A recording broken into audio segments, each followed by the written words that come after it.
तो ये रिकॉर्डिंग मतलब ये जो क्लास है वो इम्प्रूवमेंट इन फूड रिसोर्स के ऊपर की है कि जो फूड रिसोर्स या जो हम जो फूड जो हम लोग लेते हैं 8th में, ये चूंकि आप ये चैप्टर पढ़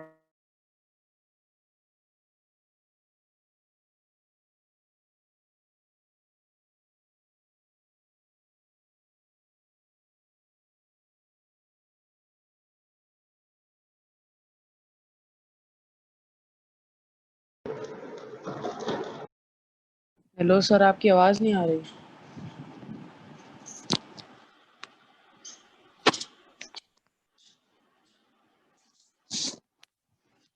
हेलो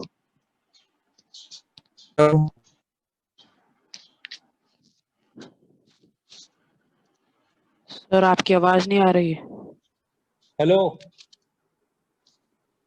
हाँ, अब आ रही है। हेलो हेलो, आ रही है सर आवाज। तो जैसा कि मैं आपको अभी बोल रहा था कि ये टॉपिक आप 70% 8th क्लास में भी पढ़ चुके हैं, इसलिए मैं वो टॉपिक को टच करूंगा जो टॉपिक 9th क्लास के लिए नए हैं। 8th वाले टॉपिक को हम जस्ट टच करके निकल जाएंगे।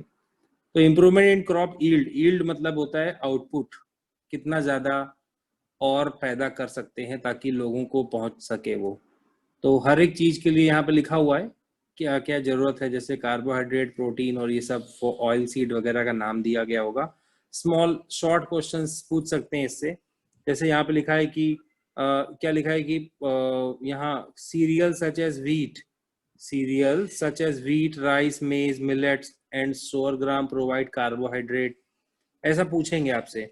उसके बाद पल्सेस लाइक ग्राम, चना जिसको बोलते हैं, pea, black gram, green gram, मूंग, पिजन पी, लेंटिसिल, मसूर प्रोवाइड प्रोटीन। तो आपसे ये पूछ सकते हैं कि प्रोटीन वाले प्रोडक्ट्स के नाम बताइए।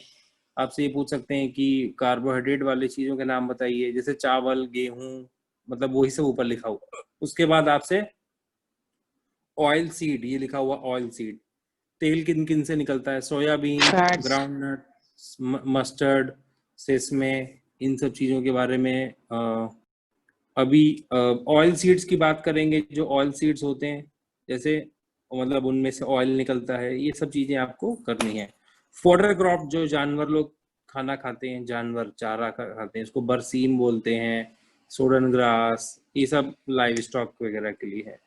तो ये बहुत छोटी मोटी बातें हैं। इसके बाद टाइप्स ऑफ सीजन, ये खरीफ सीजन क्रॉप क्या है, रबी, खरीफ, ये सब आपको याद करना है, सब पढ़ लेना। एग्जाम्पल यहाँ दिए गए हैं, बहुत जनरल बातें दी गई हैं। इसके बाद ग्रीन रेवोल्यूशन जो हुआ उसकी वजह से क्या इम्प्रूवमेंट लाया गया, उन 3 चीज़ों में डेवलपमेंट किए गए, क्रॉप वैरायटी, क्रॉप प्रोडक्शन और क्रॉप प्रोटेक्शन। वैरायटी मतलब उसकी क्वालिटी अच्छी करेंगे, प्रोडक्शन मतलब उसके प्रोडक्शन को कैसे इम्प्रूव करेंगे। मान लीजिए हमने क्वालिटी तो अच्छी लगा दी है, अब उसको हम मैन्योर नहीं दे रहे हैं, पानी नहीं दे रहे हैं, फर्टिलाइजर नहीं दे रहे हैं, तो वो अच्छा ग्रोथ नहीं कर पाएगा, तो उसको बोलेंगे प्रोडक्शन इम्प्रूवमेंट। तो ये हो गया। इसके बाद अब ये है इस पूरे चैप्टर का सबसे most important topic, crop variety improvement, जो कि 9th का टॉपिक है, नया है आपके लिए, इस पिछले साल नहीं था आपके पास। इसमें क्या करना है कि वैरायटी कैसे इम्प्रूव करोगे। जैसे कि अभी आप वेजिटेबल मार्केट जाते हैं तो वहाँ देखिएगा कि बहुत सारी चीज़ें बहुत अच्छी क्वालिटी की दिखती हैं आपको।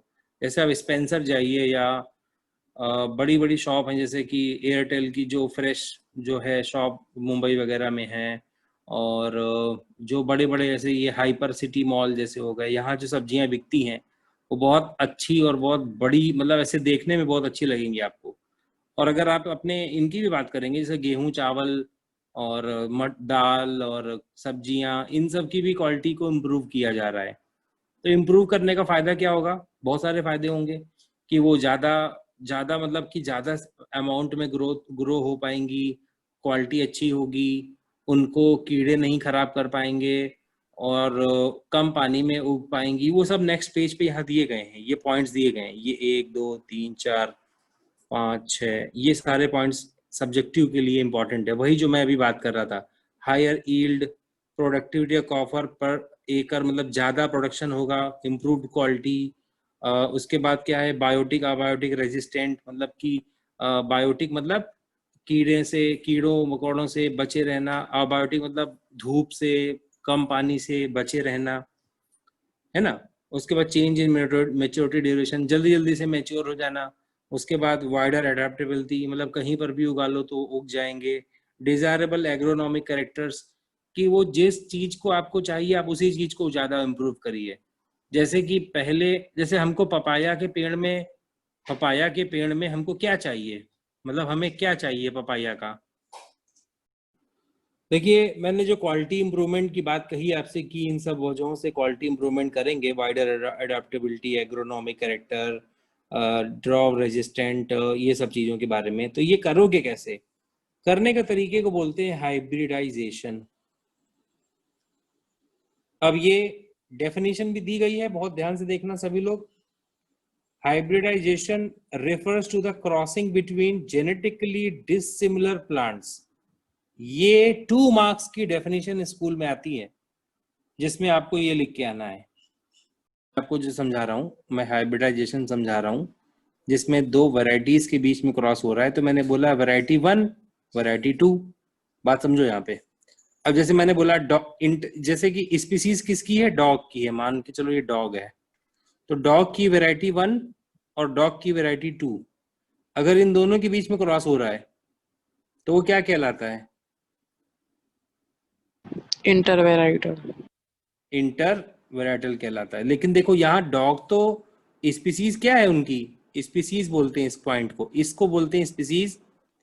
मतलब ये मैं लिख रहा हूँ, मैं इधर साइड में लिखूंगा, स्पीशीज। हमें हाँ सर, साइड में समझ लिखूंगा। गया। इस पॉइंट को बोलते हैं वैरायटी, उसके ऊपर वाले पॉइंट को बोलते हैं स्पीसीज, वेराइटी ब्रीड। और उसके भी ऊपर जो आता है उसके ऊपर आता है जीनस।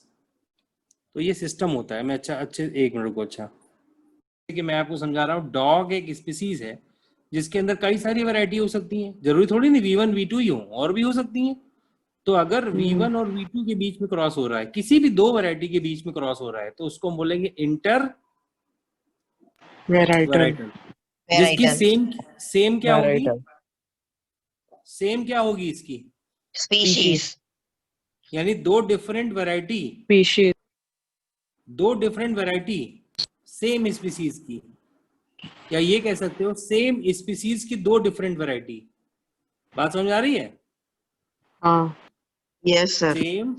सेम स्पीसीज की 2 डिफरेंट, बोलो, वैरायटी। तो आप सर इसको तो कैसे ये लिखोगे? Across between 2 different variety of same species is known as intervarietal. बहुत ही आसान डेफिनेशन लगी आपको भाई। मैं जो मैं अपने मन से नहीं बोल रहा हूँ, यहाँ जो लिखा हुआ है वही मैं बोल रहा हूँ। ये कॉन्सेप्ट है कि 2 डिफरेंट वैरायटी हैं ये, और उनकी स्पीसीज तो एक ही है ऊपर। तो ये बात बिल्कुल आसान है, बस आपको समझना है घर पे बैठ के दोबारा इसको एक बार। अब जैसा कि मैंने इंटर वेराइटल की बात की, तो उसी तरीके से अब होगा क्या, इंटर स्पेसिफिक। तो अब डॉग की जगह यहाँ पर आप कैट ले लो, या जैसे कि एक बहुत रनिंग एग्जांपल है, मैं आपको वो दिखाता हूँ, वो आप जानते ही होंगे, कि जैसे कि अगर आप यहाँ पर टाइगर और लायन के बीच में क्रॉस कराएंगे, तो आपने यहाँ 2 डिफरेंट क्या लिए हैं,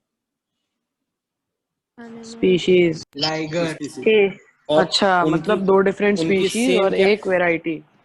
बस वो वैरायटी वाला पॉइंट नहीं आया अब। सर लाइगर फॉर्म होगा। Gene same. उनके जीनस।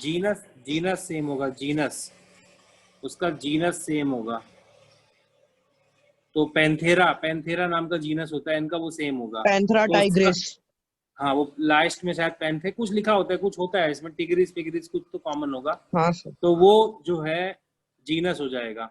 तो इस तरीके से यहाँ पर जो आप देख रहे हो कि यहाँ पर 2 अलग अलग स्पीसीज के बीच में क्रॉस हो रहा है, और वो सेम जीनस से बिलोंग करती है।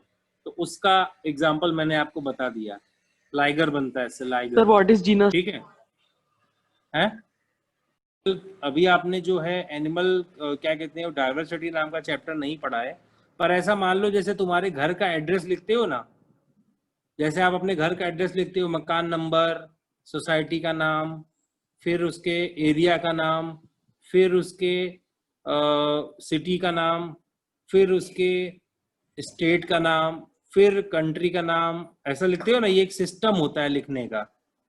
तो उसी तरीके से ये भी एक सिस्टम होता है, इसमें variety, species, genus, family, order, phylum, ये सब ऐसे सिस्टम चलता है, वो भी मैं आपको बाद में पढ़ाऊंगा। ठीक है, चलिए, तो ये बात समझ में आ गई आप लोगों को? Yes, Yes, sir. इंटर, अब मुझे कोई इंटर, sir. सर एक डाउट था, ये जीनस स्पेल होता जीनस, जीनस बोलना, जीनस, जीन्स नहीं बोलना है, जीनस। Okay sir. ओके, ये जो मैं आपको बता रहा हूँ, this is the final system. Inter varietal मतलब दो डिफरेंट वेराइटीज के बीच में जिनका सेम स्पीसीज होगी। इंटर स्पेसिफिक मतलब जो डिफरेंट स्पीसीज जिनका सेम जीनस होगा। इंटर जेनरिक जिसका डिफरेंट जीनस होगा, सेम फैमिली होगी। दैट्स इट, बात खत्म। इतना ही आपके लिए काफी है।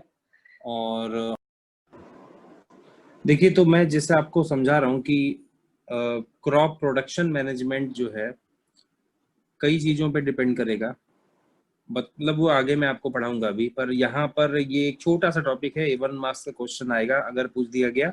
टाइप्स ऑफ क्रॉप जैसे ऐसे पूछा जाएगा तो आपको वहाँ लिखना होगा no cost production, low cost production और हाई कॉस्ट प्रोडक्शन। तो ये कुछ चीज़ें हैं जो बहुत ही ज़्यादा इंपॉर्टेंट हैं। जैसे नो कॉस्ट प्रोडक्शन में बहुत कम खर्चा आता है, मतलब ना के बराबर खर्चा आता है उसके अंदर। मतलब कि जहाँ पर ऑटोमेटिकली कई सारी चीज़ें अवेलेबल होती हैं, जैसे पानी अवेलेबल होता है, सब कुछ नदी नदी के किनारे की जगह होती है अगर वो, और मतलब ज़्यादा मैन्योर डालना नहीं पड़ेगा उनको, या ज़्यादा कुछ भी देखभाल नहीं करनी पड़ेगी उसकी, तो वो सब आएगा नो कॉस्ट में। थोड़ा सा मतलब लो कॉस्ट में मतलब थोड़ा बहुत उनको उसके ऊपर खर्चा करना पड़ेगा, it would be a low cost management. और उसके बाद में हाई कॉस्ट, जो बहुत महंगी क्रॉप्स होती हैं उनके ही साथ हाई कॉस्ट प्रोडक्शन लगाते भी हैं ताकि हमको उतना फ़ायदा मिल सके। जितना खर्चा करेंगे उतना फ़ायदा भी हमें मिलना चाहिए। जैसे कि हम अगर स्ट्रॉबेरी की खेती करेंगे, मतलब बहुत अच्छी मतलब महंगी क्रॉप्स की अगर हम खेती करेंगे, जैसे मोस्टली वो वेजिटेबल्स के लिए आती हैं या जैसे फ्लावर्स के लिए आती हैं, वो उनको हम हाई कॉस्ट में रखते हैं। तो ये बात बहुत बेसिक सी है, 8th में भी पढ़ाई गई होगी आपको। आगे बढ़ेंगे, न्यूट्रिएंट मैनेजमेंट में आएंगे हम। तो प्लांट को न्यूट्रिएंट चाहिए, कहाँ कहाँ से लेते हैं वो न्यूट्रिएंट, जैसे ये मैं अंडरलाइन कर दूंगा यहाँ पे। Nutrients are supplied to plants by air, water and soil. यानी 3 तरीकों से प्लांट अपने अंदर न्यूट्रिएंट लेते हैं। अब मैं इसको हाईलाइट करूंगा एक एक करके। There are 16 mineral nutrient which are essential for plant. ये क्वेश्चन पूछा जा सकता है, how many nutrient are essential for plants? यहाँ 16 है। अब ये आएगा, मैं इसको अंडरलाइन कर रहा हूँ। Air supplies carbon, oxygen, hydrogen comes from the water. अच्छा, एयर सप्लाई करती है carbon and oxygen. Hydrogen comes from water, hydrogen कहाँ से आ रहा है? पानी में से, यानी नीचे से आ रहा है। Soil supplies the other 13 nutrient to the plant. ये भी आप बात याद रखना, मतलब एयर से कितने आ गए? 2 आ गए। कौन कौन से? कार्बन और ऑक्सीजन आ गया। हाइड्रोजन कहाँ से आता है? वाटर से आता है, मतलब H2O वाला है। उसके बाद जो 13 बचे वो सॉइल में जो मिनरल्स प्रेजेंट होते हैं वो भी पानी के साथ ही मिक्स होकर ऊपर आ जाते हैं। Amongst these 13 nutrients, 6 are required in a large quantity, so they are called macronutrient। मतलब 13 में से जो बचे हुए उनमें जो 6 हैं वो ज़्यादा चाहिए, इसलिए उनको हम लोग बोलेंगे मैक्रो। बचे हुए दूसरे माइक्रो। यह है, तो ये बहुत ही ज़बरदस्त, बहुत ही बढ़िया टेबल बना के दी गई है, इसको भूलना मत कोई भी। या तो आपने ये टेबल पढ़ ली अगर पूरी की पूरी, तो आपका टॉपिक कंप्लीट हो गया। 3 मार्क्स का क्वेश्चन आएगा, ये ध्यान रखना। श्योर है, मतलब अगर इस चैप्टर से क्वेश्चन आने वाले हैं तो ये क्वेश्चन जरूर आने वाला है। Types of nutrient and sir कौन सा क्वेश्चन? बे कहाँ रहते हो भाई, समझ में नहीं आता कौन सा क्वेश्चन। अब जो अगले जो न्यूट्रिएंट है उनको हमने कैटेगराइज कर दिया है यहाँ पे। जैसे ये भी एक टॉपिक छोटा सा पूछा जा सकता है, deficiency of these nutrient effect the physiological process. ये एक छोटा क्वेश्चन आ सकता है कि क्या डिफेक्ट पड़ने से क्या फर्क पड़ेगा प्लांट के ऊपर, ये भी एक छोटा सा क्वेश्चन आ सकता है कि what are the impact of the nutrient in the plants. मैं बार बार बोल रहा हूं, इस पॉइंट को हाईलाइट कर रहा हूं, ध्यान रखना, कोई भूलना मत। क्या होगा? ग्रोथ पर इफेक्ट पड़ेगा। मतलब क्या क्या चीजों पे इफेक्ट पड़ेगा? रिप्रोडक्शन पे, ग्रोथ पर, ससेप्टेबिलिटी टू डिजीज। ससेप्टेबिलिटी मतलब बच पाने पे, यानी कि उनका इम्यून सिस्टम कमजोर हो जाएगा। टू, अच्छा ये बात बस इतनी ही है। अब इसके बाद आगे की बात बोल रहा है, दूसरी बात बोल रहा है, to increase the yield soil can be enriched by supplying these nutrient in the form of manure and fertilizer। ऊपर वाला क्वेश्चन यहाँ तक ही था, 1 मार्क का क्वेश्चन आएगा, इतना येलो लाइन जितनी मैंने की है ये वाली, कि क्या क्या इंपैक्ट पड़ सकता है प्लांट के न्यूट्रिएंट कम होने पे। तो रिप्रोडक्शन पे, ग्रोथ पे और ससेप्टेबिलिटी ऑफ डिजीजेस पे। देन अगर हम देखेंगे कि और अच्छा करना है मुझे, तो हमको क्या चाहिए? फर्टिलाइजर और मैन्योर। ये 2 टॉपिक हैं, इसको मैं ज्यादा डिटेल में नहीं समझाऊंगा, ये आपको पता ही होते हैं। जैसे कंपोस्ट 2 प्रकार के होते हैं, वर्मी कंपोस्ट और ये, मतलब इस तरीके के कंपोस्ट और वर्मी कंपोस्ट के बारे में आपने सुना होगा। जो वेस्ट होता है लाइव स्टॉक, मतलब जानवरों का जो कचरा, काउडंग वगैरह, vegetable waste, animal refuses, domestic घर का कचरा, वो जो आजकल हरा कचरा वो 2 बास्केट रखने के लिए बोला जा रहा है, वो सब उसी के लिए है। सीवेज वेस्ट, स्ट्रॉ एडिके, ये सब जो है हमको मिला के डिकम्पोजर, मतलब उसमें डब्बे में डाल देना है, उसको कंपोस्ट कहते हैं। मतलब 1-2 महीने में वो सड़ जाता है और उससे बनता है कंपोस्ट। दूसरा तरीका क्या है? इसी कचरे में केचुए छोड़ दो, अर्थवर्म डाल दो, तो उस थोड़ा और जल्दी करता है उसको, तो उसको बोलते हैं वर्मी कंपोस्ट। सेम ही कचरा है, मतलब उसी कचरे में केचुए डाल दिए बस हमने, तो उसमें क्या हो जाएगा? Vermi compost. अब वर्मी कंपोस्ट का फायदा थोड़ा ये रहता है कि जब केचुआ उस सड़े हुए कचरे को खाता है, अपने इंटेस्टाइन में ले जाता है, तो जो उसकी वो फीसेस करता है, यानी कि जो बाहर निकालता है उसको अपनी बॉडी से, उसमें क्या होते हैं कि कुछ चीजें उसकी बॉडी से भी ऐड हो जाती हैं। हाँ, मिनरल्स वगैरह कुछ, और जो कुछ डाइजेस्टिव न्यूट्रिएंट है, जल्दी हो जाता है, तो थोड़ा जल्दी हो जाता है कचरा, ये वाला थोड़ा जल्दी कंपोस्ट बन जाता है, वर्मी कंपोस्ट। ओके ओके, ठीक है, तो ये हो गया। अब ग्रीन मैन्योर क्या होता है? ग्रीन मैन्योर जो है, हमारे जो खेत होते हैं उनमें कुछ ऐसी क्रॉप लगाओ जो कि होंगी लेग्यूमिनस क्रॉप। कौन सी क्रॉप होंगी वो? Leguminous crop. ये बात आप बिल्कुल याद रखना, लेग्यूम क्रॉप। लेग्यूम मतलब कि जो दाल होती हैं, दालें, जितनी भी दालें होती हैं, उनकी रूट्स जो होती है ना, जैसे ये उनकी जड़ है, सपोज ये उनकी जड़ है, ये मिट्टी के नीचे उनकी जड़ लगी हुई है ये, और ये पौधा बड़ा सा था, ऊपर तक गया। बीच में मत बोलो, यस नो मत बोलो, रिकॉर्डिंग हो रही है। तो ये जो प्लांट था, अब हमने क्या किया, इसको हमने कट कर दिया, हमने इसको इतना ही कट किया, इतना ही, यहाँ से जो मैं येलो लाइन कर रहा हूँ इतना ही कट किया, बाकी इतना इतना छोड़ दिया हमने लगा हुआ, इतना पार्ट रहने दिया हमने, उठाया नहीं उसको, वहीं पे लगा रहने दिया। तो क्या होगा कि ये जो नीचे का पार्ट है, ये जब हम प्लोइंग करेंगे दोबारा, तो उसमें ही मिक्स कर देंगे, मिट्टी में ही मिक्स कर देंगे, हम निकालेंगे नहीं बाहर।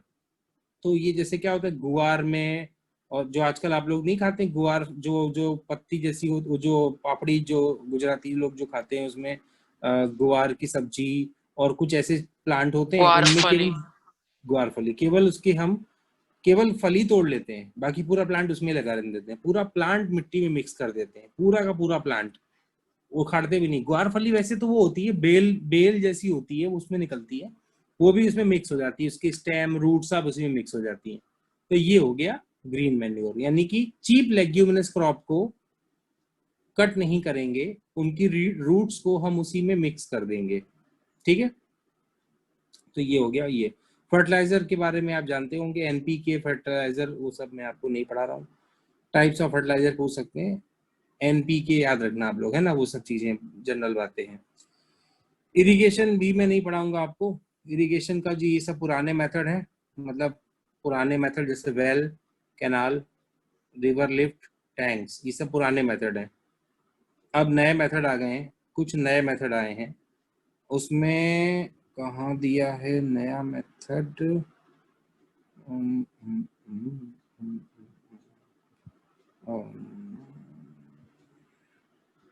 मॉडर्न मेथड ऑफ इरिगेशन में 8th में पढ़ाया गया होगा आप लोगों को। Modern method cropping pattern is the very most important topic, very most, ये इस टॉपिक का सबसे इंपॉर्टेंट टॉपिक है ये। 8th में भी पढ़ाया गया था आपको, अभी मैं फिर से पढ़ा रहा हूँ आपको। 3 तरीके से क्रॉपिंग को करना चाहिए। पहला है मिक्स क्रॉपिंग, सब एनसीईआरटी में दिया गया है, बहुत बढ़िया दिया गया है, इसी से तैयार करना है, मॉड्यूल से नहीं पढ़ना है। मिक्स क्रॉपिंग में क्या करना है, सब डेफिनेशन भी यहाँ पे दी गई है, डेफिनेशन भी यहाँ दी गई है। Growing 2 or more crop simultaneously on the same piece of land, बस ये लिखना है आपको।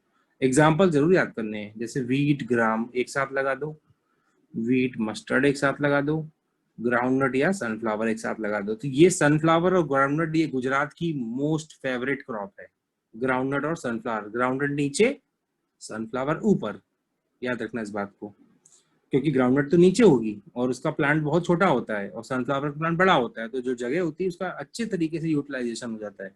और ग्राउंडनट क्या होता है, लेग्यूमिनस क्रॉप होती है, वो नाइट्रोजन देती है सनफ्लावर को, तो बहुत जबरदस्त जो है गुजरात में। इसीलिए गुजरात के लोग, पटेल लोग बहुत अमीर होते हैं, जो गांव वाले खेत वाले जो लोग होते हैं बहुत पैसे वाले लोग होते हैं, क्योंकि उनके पास जो खेती है ना, ये बहुत ही, मतलब कह सकते हो कि बहुत पैसे जनरेट करने वाली खेती है। शहरों के कंपेयर में गांव में रहने वाले लोग ज्यादा अमीर हैं गुजरात में, याद रखना इस बात को। अगला है इंटरक्रॉपिंग। इंटरक्रॉपिंग क्या होता है कि जैसे ये देखो फोटो दी गई है, यहाँ पे हमने सीरीज में लगाया, ये हो गया कैबेज, ये हो गया दूसरा कोई, और ये हो गया कोई फिर वही। तो हमने एक रो मेथड से लगाया है, आप लोग ये बात याद रखना। Intercropping, growing 2 or more crop simultaneously in the same field in the definite pattern, इनके भी एग्जांपल याद कर लेना, जैसे सोयाबीन मेज, फिंगर मिलेट काउपी, ये सब याद कर लेना, ठीक है। उसके बाद लास्ट मेथड है क्रॉप रोटेशन। क्रॉप रोटेशन के बारे में आप जानते होंगे कि जैसे कि एक बार, जैसे हमने ये समझा कि कोई ये 0 फिर कोई 1 फिर 0, पहले हमने यहाँ पर 0 पे लगाया कोई लेग्यूमिनस क्रॉप, फिर हमने कोई लगाया नॉन लेग्यूमिनस क्रॉप, फिर हमने लगाया लेग्यूमिनस क्रॉप। तो 2 नॉन लेग्यूमिनस क्रॉप, या ऐसे भी कह सकते हो, इसके बाद 1 आएगा। 2 नॉन लेग्यूमिनस क्रॉप के बीच में एक लेग्यूमिनस क्रॉप को लगाना क्रॉप रोटेशन कहलाता है। कुछ इसमें कुछ चेंजेस भी आप कर सकते हैं, मतलब कि जैसे कुछ लोग इसके लिए अपना अपना सिस्टम, गांव की मिट्टी की बात होती है, जैसे कहीं की मिट्टी कुछ अलग तरीके की होती है, तो कुछ लोग 2 बार लेग्यूमिनस क्रॉप लगा देते हैं, कुछ लोग 1 बार लगाते हैं, वो उनके मिट्टी के आधार पे है, पर जनरली जो कॉमन है वो मैं आपको पढ़ा रहा हूँ। ओके, अब इसके बाद जो अगली हेडिंग है क्रॉप प्रोडक्शन प्रोटेक्शन, ये लास्ट हेडिंग है इसकी। प्रोटेक्ट करना है आपको क्रॉप को, तो आप इसमें कुछ जैसे क्या क्या होते हैं, वीड्स होते हैं। वीड्स क्या होते हैं, यहाँ सब कुछ दिया गया है, आपको कोई दूसरी चीज पढ़ने की जरूरत नहीं है। Unwanted plants in the cultivated field, या आप ये देख सकते हैं, the unwanted plant grow along with the main crop is known as weed. उनके नाम याद कर लेना, जेंथियम, जेंथियम के बाद ये गोखरू कहते हैं जेंथियम को, पैंथेरियम, सिप्रस राउंड, मोथा, ये हम लोग खाते भी हैं, इसकी सब्जी बना के हम लोग खाते भी हैं। उसके बाद दे कम्पीट फॉर द फूड, ये नुकसान क्या करते हैं कि हमारी मेन क्रॉप को नुकसान पहुंचाते हैं, उसका खाना चुरा लेते हैं लोग, और इसके लिए वीडीसाइड्स का यूज किया जाता है। बहुत सारे वीडीसाइड्स में मैनुअल भी निकालने का काम करते हैं लोग, हाथ से वीड्स को उखाड़ के फेंक देते हैं, वो भी होता है। उसके बाद है इंसेक्ट्स एंड पेस्ट, तो वो क्या करेंगे, ये क्वेश्चन थोड़ा सा इंपॉर्टेंट है कि पेस्ट प्लांट को कहाँ पर अटैक डालता है, this is the most important thing. Pest काट सकता है, they cut the root, stem and the leaf, या तो पत्ते या जड़ या उसकी स्टेम काट देगा। दूसरा, this suck the cell sap from the various part of the plant, मतलब कि प्लांट के सेल का जो अंदर का साइटोप्लाज्म है वो चूस लेगा, वो तो भी वो मर जाएगा। They bore into stem and fruit, जैसे कि वो छेद का, जैसे आजकल देखना कीड़े निकल आते हैं ना, अमरूद वगैरह में कीड़े निकल आते हैं, खाओ अमरूद तो उसके अंदर कीड़ा घुसा हुआ है, तो वो क्या करेगा, अमरूद को खराब कर देगा। तो कई लोग उसको नहीं खाते हैं, अरे नहीं बेकार हो गया है अमरूद, हम नहीं खाएंगे। आम में कीड़े हो जाते हैं, कई सारे फलों में कीड़े हो जाते हैं, तो ये बिल्कुल सेम वैसा ही है। And the health effect of the crop reduce yield, उससे से हमारी यील्ड खराब हो जाएगी, फल खराब हो गए, सब्जियां, जैसे सब्जियों में कीड़े आ जाते हैं, बैंगन में कीड़े निकल आते हैं कई बार अंदर, तो वो सब चीजें हो गई।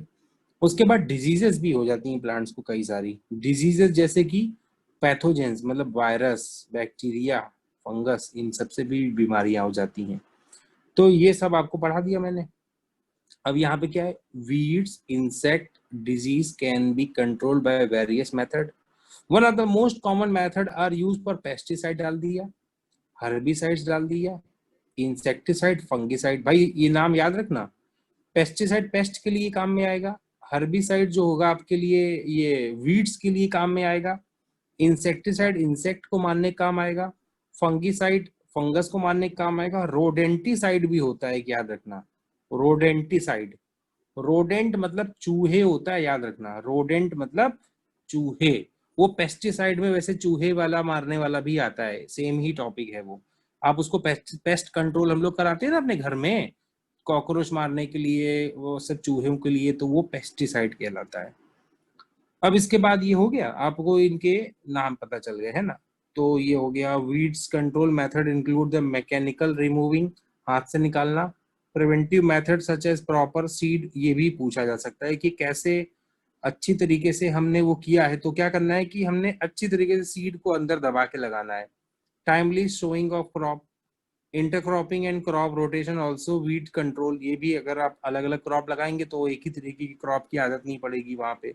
सम other preventive measure against pest are use resistant variant, ये यहाँ पर बहुत इंपॉर्टेंट बात बोली जा रही है। रेजिस्टेंट वैरायटी मतलब पेस्ट रेजिस्टेंट वैरायटी कैसे बनाते हैं, मैं यहाँ पे एक शब्द लिख रहा हूँ, उसको बोलते हैं बीटी। बीटी, ऐसे बीटी मतलब कॉटन होता है, बीटी कॉटन का एक प्लांट होता है, उसका नाम, कॉटन के पौधे को बीटी किया हुआ है हमने। बीटी कॉटन मतलब एक तरीके से जेनेटिकली मॉडिफाइड प्लांट है, उसके डीएनए में छेड़छाड़ की गई है प्लांट के, कि अगर उस प्लांट के पत्तों को कोई कीड़ा खाएगा तो वो मर जाएगा। उसको जीएम क्रॉप बोलते हैं, याद रखना। इन क्रॉप्स को, ऐसे वाली क्रॉप्स को जी और कैपिटल एम, ये सब वीडियो में आपको मिल जाएगा, आप देख सकते हैं वहां पे, बाद में फिर से मिल जाएगा। जीएम मतलब जेनेटिकली मॉडिफाइड क्रॉप, मैं बार बार इस पे हाईलाइट कर रहा हूँ, जेनेटिकली मॉडिफाइड क्रॉप, यानी कि अगर हमने इसके डीएनए में छेड़छाड़ कर दी एक ही प्लांट के अंदर, हमने वहां पर हाइब्रिडाइजेशन नहीं कराया है, हमने सिर्फ डीएनए यानी कि बायोटेक्नोलॉजी की मदद से हमने ऐसे प्लांट बनाया कि अगर उसके पत्ते को कोई कीड़ा खाएगा तो वो मर जाएगा। अब आप बोलोगे क्या उस पेड़ के पत्ते में जहर है? नहीं, उस पेड़ के पत्ते के अंदर एक ऐसा प्रोटीन पाया जाता है, वो प्रोटीन उस कीड़े के अंदर जाएगा और वो कीड़ा उसको डाइजेस्ट नहीं कर पाएगा और वो मर जाएगा। हाँ, हो सकता है ऐसा, बिल्कुल हो सकता है। तो ये जीएम क्रॉप है। कुछ दिनों पहले इंडिया में इसको लेके बड़ा बवाल मचा था, क्योंकि ऐसे कपड़े में है, कॉटन में बीटी तो हम लोग चला लेंगे, पर उन्होंने क्या किया था, बीटी ब्रिंजल ले आए थे। वो बीटी ब्रिंजल यानी बैंगन में भी यही काम करना है, क्योंकि बैंगन में बहुत सारे कीड़े लग जाते हैं, तो उससे बचाने के लिए उन्होंने बीटी कर दिया। अब देखो, उन्होंने पत्तों के लिए किया तो वो फलों में भी ट्रांसफर हो गया बीटी वाला फंक्शन। तो अब ये है कि जो उसका जो फल है, यानी कि जो सब्जी है बैंगन, अगर हम खाएंगे तो हमारे शरीर पे भी तो बुरा असर पड़ेगा। तब उन्होंने कहा नहीं, बहुत बुरा असर नहीं पड़ेगा, लेकिन वैज्ञानिक कहते हैं कि बहुत समय तक अगर इस तरीके की सब्जियां खाई जाएं तो हमारी बॉडी पर इफेक्ट जरूर होगा। तो उसलिए किसानों ने सारे सीड्स जो दूसरी कंट्री से आके हमारी कंट्री में इंपोर्ट कराए गए थे, उन्होंने सारे फेंक दिए और हड़ताल पे चले गए कि हमको बीटी वाला उगाना ही नहीं है। तो इसलिए ये टॉपिक याद रखना, जीएम क्रॉप याद रखना। इसको मैं यहाँ पे फिर से लिख रहा हूँ, जीएम क्रॉप। जीएम मतलब जेनेटिकली मॉडिफाइड क्रॉप। तो ये टॉपिक आपका यहाँ से यहाँ तक हो गया कंट्रोल। अब आएगा एनिमल हस्बेंड्री, नया टॉपिक। स्टोरेज ऑफ ग्रेन है वो आप पढ़ लेना, सीलो में भरना है, और वो गनी बैग, ये सब मैं नहीं पढ़ाऊंगा।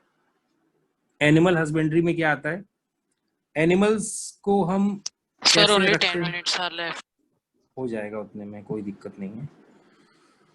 एनिमल हस्बेंड्री में आपको जैसे कि कैटल फार्मिंग है, गाय भैंस उनको पालना है। तो इसमें क्या होगा कि जैसे कि दूध देने वाले दो कैटेगरीज के इसमें हमने रखे हैं, जैसे गाय, जैसे दूध देने वाले और दूध ना देने वाले। तो दूध देने वाले होते हैं उन्हें मिल्क ब्रीड बोलते हैं, मिल्च मिल्च भी कह सकते हैं, MILCH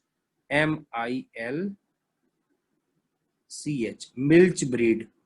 और जो दूध नहीं देते हैं उनको बोलते हैं ड्रॉट। आगे मिलेगा आपको देखने के लिए यहाँ पे। ये सब आप नाम याद कर लेना। यहाँ साइंटिफिक नेम जो लिखे हुए हैं, बोबो, बोबालिस, milk producing female are called milch. देखो ये लिखा है यहाँ पे, milk producing females are called milch. ये सब आपको याद करने, नाम तो आपको याद करने पड़ेंगे। उसके बाद यहाँ पे क्या क्या है, यहाँ पर काऊ के और बफेलो के दोनों के एग्जॉटिक और इंडियन ब्रीड्स के नाम याद करने हैं। जैसे देखो यहाँ क्या लिखा होगा, एग्जॉटिक फॉरेन ब्रीड्स जैसे जर्सी, ब्राउन स्विस और long lactation period while the local breeds red Sindhi are resistant to disease. यानी ये जो डिजीजेस हैं आपको इसकी ये याद करनी, क्या कहते हैं, वैरायटी, ये आपको याद रखनी है, बिल्कुल स्ट्रिक्टली याद रखनी है। याद रखना आप इस बात को, इनको भूलना मत आप कभी भी।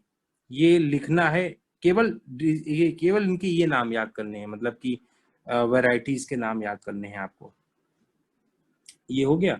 इसके बाद पोल्ट्री फार्मिंग, मुर्गियां पालना, उनमें भी यही सिस्टम है। एग्जॉटिक जैसे यहाँ देखो क्या, इंडियन मतलब देसी, एसील ये हो गया इंडियन, फॉरेन एग्जॉटिक में हो गया लेगहॉर्न। तो ये आप याद कर लेना, ये हो गया मुर्गियों के लिए। अब उसमें क्या है, पोल्ट्री में 2 प्रकार की बर्ड्स रखते हैं, मतलब 2 प्रकार के मुर्गियां रखते हैं। एक होती हैं लेयरर्स, एक होती हैं ब्रॉयलर्स। याद रखना यहाँ पे, लेयरर्स और ब्रॉयलर्स। तो लेयरर्स देते हैं, देखो यहाँ क्या लिखा, ब्रॉयलर्स। ब्रॉयलर्स क्या करते हैं, चिकन प्रोडक्शन के लिए आते हैं काम में। ये इनको खाया जाता है, मतलब जैसे कि KFC वगैरह में जो बड़े बड़े से लेग पीस दिखते हैं वो ब्रॉयलर एग होते हैं, ब्रॉयलर के ही होते हैं। और एक होते हैं लेयरर्स जो अंडे देने के काम आते हैं। तो layers should be small in size, छोटा होना चाहिए, और broiler should be big in size, क्योंकि वो ज्यादा फ्लैश देगा हमको। ठीक है ना। तो ये बात आपको समझ में आ गई। ये आपको रीड करना है, यहाँ पे आपको रीडिंग करना है।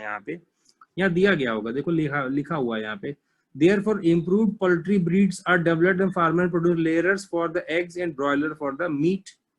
अब ये आगे लिखा होगा, development new varieties with the following desirable trait, जैसे number of quality of chicks, number and quality of the chicks, draw broiler parent for commercial chick production, summer adaptation capacity, tolerance of high temperature, मतलब मरे नहीं जल्दी वो गर्मियों में भी। इन सब चीजों को ध्यान देना, ऐसी वैरायटी चुननी है। लो मेंटेनेंस हो उनका, reduction in the size of the layering, यानी कि जो अंडे देने वाले हैं उनका साइज क्या होना चाहिए, छोटा होना चाहिए। With ability to utilize more fibrous cheap diet, मतलब कुछ भी खा ले वो, ऐसा मतलब ये है।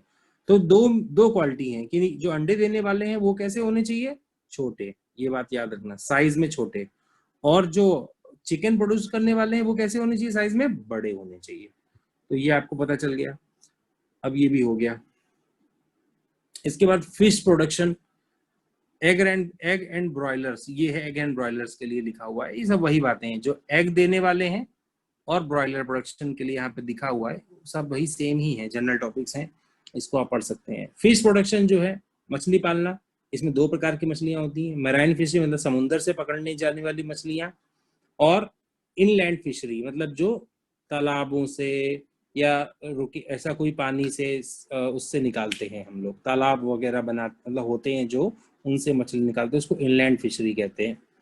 तो इनके नाम याद कर लेना आप लोग, यहाँ पे नाम जरूर आएंगे, जैसे यहाँ पर सब नाम लिखे हुए हैं।